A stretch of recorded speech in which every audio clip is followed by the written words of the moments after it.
Fala galera, hoje estou aqui para falar com vocês sobre dois filmes. Um é o Never Really Sometimes Always, deve ser assim a pronúncia. É um filme estadunidense e também do Reino Unido, dirigido pela Eliza Hittman. Enfim, vou ficar muito de olho nessa diretora. É um filme desse ano, 2020, tá? E o outro filme do qual eu vou falar é o Driverless, que é um filme de 2019. Enfim, eu vou falar os dados do filme posteriormente. Falando do primeiro filme, do Nunca, Raramente, Às Vezes, Nunca, Raramente, Às Vezes, Sempre, que seria a tradução literal de Never Really Sometimes Always. É um filmaço, pra mim é o melhor filme desse ano, dos que eu vi até agora, e tem forte chance de se manter assim, porque pra mim é um filme impecável. A sinopse é a seguinte: duas adolescentes da zona rural da Pensilvânia viajam para Nova York para procurar ajuda médica após uma gravidez indesejada. Então são duas personagens centrais, a Autumn, que é interpretada brilhantemente pela Sydney Flanagan, e a Skylar, que é interpretada também de maneira excelente pela Talia Ryder. O filme se foca mais na Autumn, que é a real protagonista do filme. Ela engravida e ela decide abortar. Em nenhum momento passa pela cabeça, na verdade, ter o filho. E você, ao longo do filme, então é um filme sobre aborto, um filme que lida com essa temática de aborto. E você entende ao longo do filme quais as razões que a fazem querer abortar o filho dela, né? Ela diz que simplesmente não se vê como mãe ainda, não está preparada. Aborto é um tema muito cascudo, muito polêmico, né? Mas eu acho que o filme ele lida muito bem com esse tema. Ele é um filme extremamente corajoso por lidar com esse tema, e ele o faz de maneira... ele não faz concessões. Porque assim, a decisão que leva a Autumn a abortar, ela reflete na verdade um panorama de... porque assim, a vida da Autumn é muito difícil. Você vê a partir de poucas cenas. É um filme que ele lida muito bem com o poder de dedução do espectador. Ele deixa várias informações subentendidas, e aí o espectador que estiver atento, ele vai pescar isso. Então é um filme que nivela a inteligência do espectador por cima. E o contexto familiar dela é totalmente furado. Ela mora com a mãe e com o padrasto. Esse padrasto é um canalha, um crápula. Fica claro desde o primeiro momento em que ele aparece. Na verdade, desde o segundo momento em que ele aparece. E dá pra entender que esse cara, além da mãe da Autumn, tem uma dependência emocional para com esse cidadão. Esse cara também... se você tiver prestando atenção mesmo, enfim, você vai pescar que, além de tudo, ele abusa da Autumn, né? Isso aqui é meio que um spoiler, mas enfim, é necessário, porque o filme ele meio que mostra que ele contando essa história, né? Fica claro que se ela não fizesse esse aborto, né? Meio filme é assim, ele não justifica isso, tá? Ele não trata o aborto como uma coisa positiva, ou que o que ela tá fazendo é certo, sabe? Mas ele também não a condena, não condena a personagem. E fica muito claro que se ela não fizesse isso, não abortasse esse filho, ou tivesse o filho e doasse para que ele fosse adotado, as coisas para ela na vida dela, do ponto de vista familiar, piorariam muito. Então é um filme muito duro. E o filme ele é uma jornada extenuante. É um filme desolador, é uma jornada um tanto excruciante. E a cinematografia do filme, a abordagem da direção e a trilha sonora colaboram muito, assim, são muito coesas nesse propósito de entregar uma experiência desoladora e extenuante, né? Excruciante. Tanto das protagonistas, essa jornada para interromper essa gravidez, quanto para o público que testemunha tudo isso. Outra coisa que o filme faz muito bem é mostrar um comportamento tóxico, uma teia de comportamentos tóxicos masculinos. Então, de todos os lados, todos fica até um pouco acho que eu poderia dizer que fica um pouco redundante ou um pouco caricato assim o filme retratar tudo isso, todos os personagens masculinos como tendo problema, como sendo extremamente egoístas e enfim, tendo desvios morais absurdos assim, mas eu acho que o filme ele o faz de maneira muito consistente e putz, ele é um filme sobre isso, né? Um filme de denúncia, então ele mostra que, porque muitas vezes a gente condena isso, né? Essa cultura essas práticas de aborto e tal, mas a gente não vê por que é que muita gente se levanta contra isso, né? Muita gente defende uma subversão total dos costumes sociais e tal. É porque muitas vezes quem deveria agir de uma maneira correta, cumprir, digamos assim, funções de maneira correta, não cumpre, né? Então o filme faz refletir sobre isso também. A cinematografia, ela e também tem tantos filmes por aí misóginos que um ou outro filme misantrópico também, enfim, às vezes vem a calhar, como é o caso do A Vida Invisível, também, que tem vários homens babacas assim, enfim, às vezes é necessário, que também lida um pouco com esse tema de aborto, o A Vida Invisível, né? Mas esse filme aqui é sobre isso, é um filme que lembra muito o 4 meses, 3 semanas, 2 dias, que é um filme do Christian Mugio, acho que é assim, o nome do diretor, é um filme da Romênia, que ganhou a Palma de Ouro no Festival de Cannes, que é um filmaço. Só que esse eu acho que ele me conquistou mais. Eu não diria que esse é melhor que o 4 meses, mas esse filme ele é mais, ele envolve mais o espectador do ponto de vista emocional. Você sente mais empatia, você se importa mais com as protagonistas desse filme do que com do 4 meses, 3 semanas, 2 dias, que é um filme mais digamos, é um filme mais impessoal, sabe? Um filme mais calculista. Esse aqui não, você se importa muito com as personagens. As atrizes são brilhantes. A Sydney Flanagan, tem uma cena dela, cara, que a câmera fica parada em frente ao rosto dela, então é o plano fechado, né? O primeiríssimo plano, e ela só tá respondendo a perguntas com as respostas nunca, raramente, às vezes ou sempre. Daí vem o título do filme, respondendo um questionário sobre a vida sexual dela, enfim, que revela o quanto essa personagem sofreu ao longo da vida e sofre, e também revela informações de maneira muito sutil que, se o espectador estiver atento, o espectador vai pegar, né?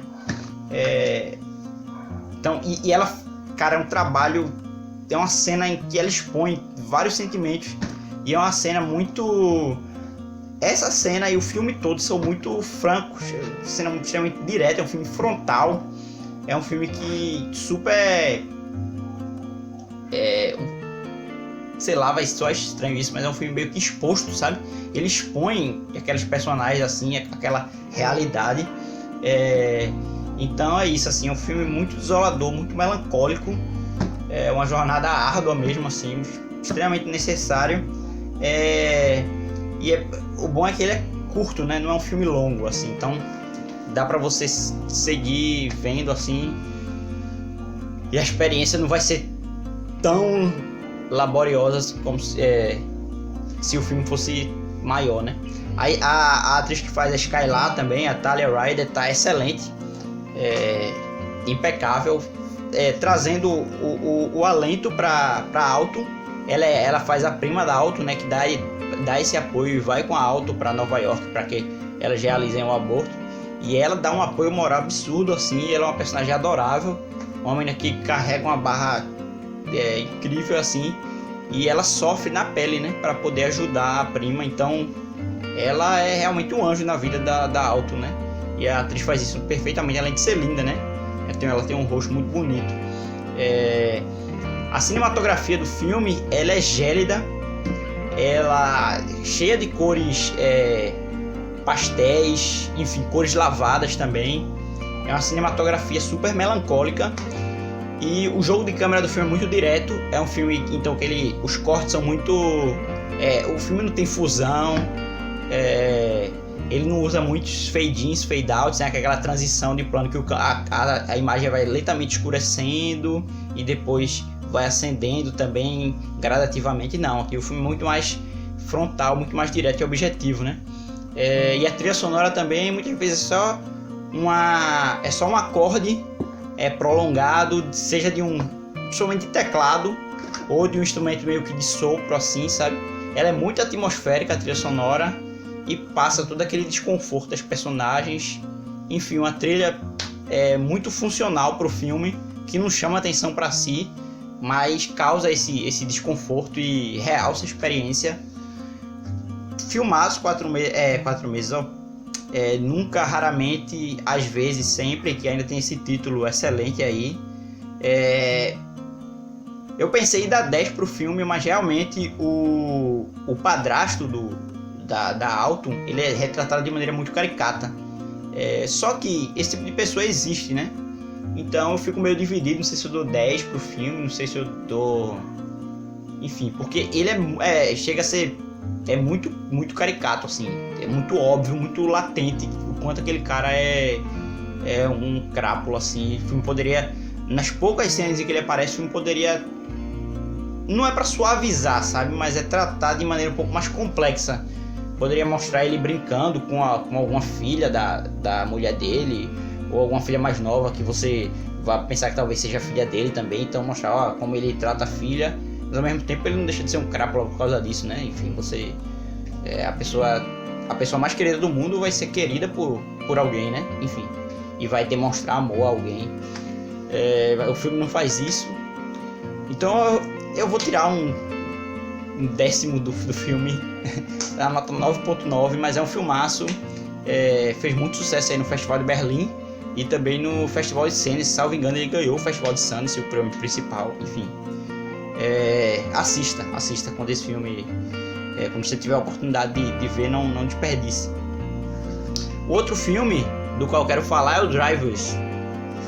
E só complementando aqui uma coisa da crítica do Never Really Sometimes Always, é que o filme, a diretora, ela tece alguns momentos de lirismo, né? De poesia visual e de alento nessa jornada, né? Para dar um pouco de respiro pro espectador, sobretudo alguns momentos entre a Autumn e a Skylar. E também, por exemplo, tem alguns planos bem bonitos em que a Autumn estão fazendo uma sonografia nele, sonograma, acho que é o sonograma, ou quando estão fazendo mesmo realizando o processo, quando fazem a ultrassonografia e quando fazem um sonograma nela assim, e ela dá a mão a uma como é o nome? Acho que é a aconselhadora dela, tal, uma mulher que serve de apoio, que também faz as perguntas a ela, né, sobre a vida sexual dela, tal. Mas é uma figura ali de ajuda, né? Que ela dá a mão a ela assim, é um plano mais longo que vai deslizando, né? Por aquele procedimento e tal. Enfim, o filme tem alguns momentos de poesia visual assim, então pra dar uma refrescada, acho importante isso. Mas vamos lá, falar do Drivers, que é o segundo filme. Esse filme é de 2019, ele é dirigido pelo Andrew Wan. É uma produção bem pequena. Um filme também curto, né? Um filme bem enxuto, de 83 minutos, ou seja, 1 hora e 23 minutos. E a sinopse é a seguinte: um garoto solitário acompanha sua mãe em uma viagem para limpar a casa de sua tia, que faleceu, e acaba formando uma amizade inesperada com o aposentado que mora ao lado. O garoto é o Cody, a mãe dele é a Kate, enfim, e o senhor, né, o vizinho, é o Del.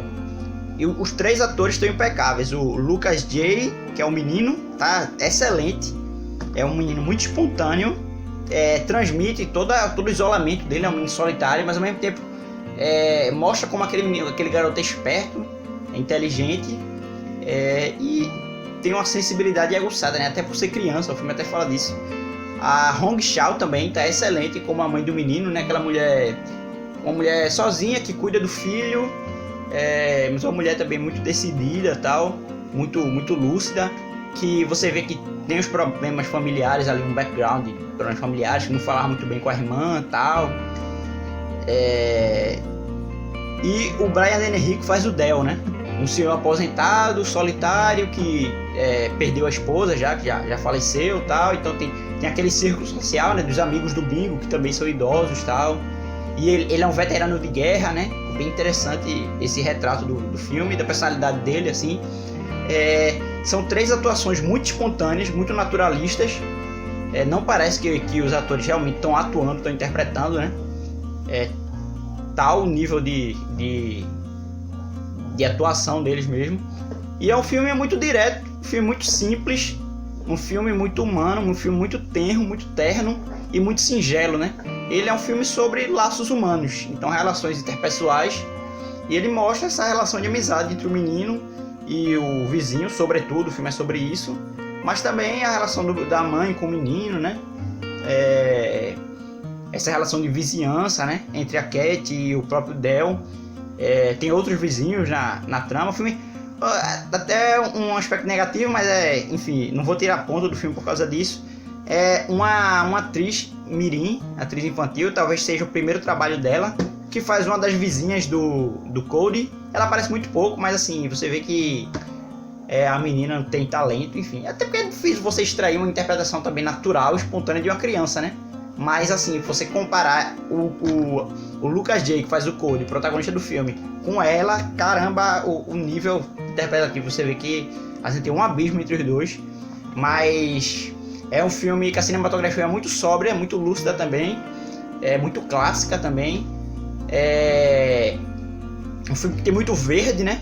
Muito verde, assim, não é que a cinematografia ela tem um tom de verde, né? Esverdeada, não, é porque o filme tem muitas árvores, né? Aquele ambiente arborizado, aquelas casas de subúrbio norte-americana e tal. Então é um filme assim, operante do ponto de vista visual, mas o filme ele não está querendo chamar a atenção para si. Ele é um filme simples de enredo mesmo, de desenvolvimento daquela rotina, daquele cotidiano e de desenvolvimento de laços interpessoais, né, entre esses personagens, relações afetivas mesmo. E o filme o faz de maneira impecável, assim. O diretor ele tem muita sensibilidade, e eu gosto demais da trilha sonora do Jay Wadley. Ele trabalha muito com o piano, né? Então tem vários temas assim com piano, mas outros também com instrumento de corda, tal. É uma trilha maravilhosa, tem vários temas sensacionais o filme. E é isso, assim, não tem muito o que falar. É um filme bem simples mesmo. O filme também, ele de maneira sutil, assim, tá mais ali nas entrelinhas, né? Mais no subtexto do filme. Ele lida com essa mudança no cenário social norte-americano, porque o Del é um veterano de guerra, né, tal. A filha dele já é isso mesmo? A filha dele é gay, né? Então já mostra um pouco dessa... você vê que o Del, ele aceita isso, mas ele não curte tanto, assim, ele enfim, você vê que tem um negócio ali, mas, enfim, o filme mostra essa, de maneira, nas entrelinhas ele lida com esse progresso social, digamos assim, e a relação entre os dois, entre o menino e ele, é maravilhosa. Ele nunca subestima o menino, ele é muito franco com o menino, então eles têm uma relação muito direta. Ele trata o menino de igual para igual, assim. É tudo muito bonito. Claro, sabendo que tem uma criança, que é uma criança, né? E eu gosto muito do final do filme, muito econômico, muito bonito. Uma conversa entre os dois, em que o Del fala da vida dele, né? Algumas lembranças da esposa, tal, coisas que ele queria ter dito, que ele se arrepende de certas coisas que ele demorou para ver. Até com relação à filha, né? Você pode subentender que ele teve problemas ali, talvez pela própria orientação sexual dela, pela própria sexualidade dela. Então, Drivers é um filmaço lindo, maravilhoso. Acho que em alguns momentos, não sei se ele tem problemas de ritmo, porque é um filme bem monotônico, né? Enfim, não tem nenhum evento excepcional, nada extraordinário, é tudo muito cotidiano, muito rotineiro, mas é um filme muito bonito, dá pra dar uma nota... como o filme não tem nenhuma cena de altíssimo impacto, então eu não vou dar 10 não, vou dar também uma nota 9.9, mas é outro filmaço, simples, como eu disse, minimalista, mas um filme que é isso, né? Nas palavras do Scorsese, né? Eu acho que esse filme se encaixa bem no que o Scorsese acha que é o cinema, né? Uma arte através da qual seres humanos transmitem experiências emocionais para outros seres humanos, né? Então, filme muito bonito, filmaço, merece ser visto, e é um filme que me lembrou muito Columbus, filme de 2017. São filmes muito humanos, né? Muito singelos. É isso, galera, e cheios de afeto. É isso, galera, um abraço e falou.